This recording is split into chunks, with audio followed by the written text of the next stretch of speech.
When it comes to exercise, consistency, in my opinion, is the most important element.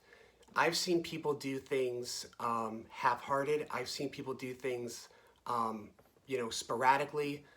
Nothing gets results better than being consistent, and whatever that is for you. So for me, consistency means every day I do something to move, to feel better. It doesn't have to be a full-blown workout, but I just try to be consistent with my habits. And the best way to stay consistent is to find motivation somehow. And it really depends on you. But motivation is, to me, the most important aspect of exercise, which is the most important aspect of feeling better. If you don't have that motivation, it doesn't matter what you know, doesn't matter what you want to do, you just won't do it, right? Because you don't feel that inspiration or that motivation. So when I think about myself and what keeps me motivated, it can become very personal, right? So early on, when I didn't really care about my health, when I was much younger, I didn't have much thought about my health.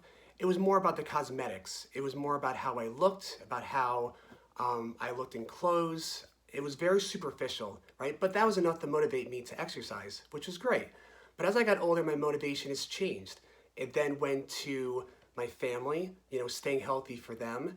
It became staying healthy for myself. So for me, my motivation has shifted from cosmetics to more of a health perspective.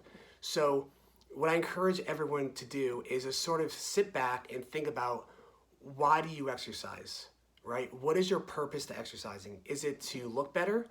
Is it to feel better? Is it longevity that you're after?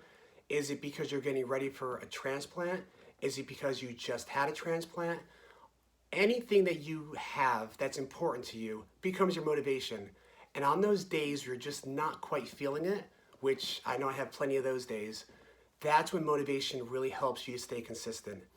And I also want you to keep in mind that those days that you don't feel great, that you probably wouldn't exercise ordinarily, I find that those are the most beneficial days for making progress and for avoiding setbacks.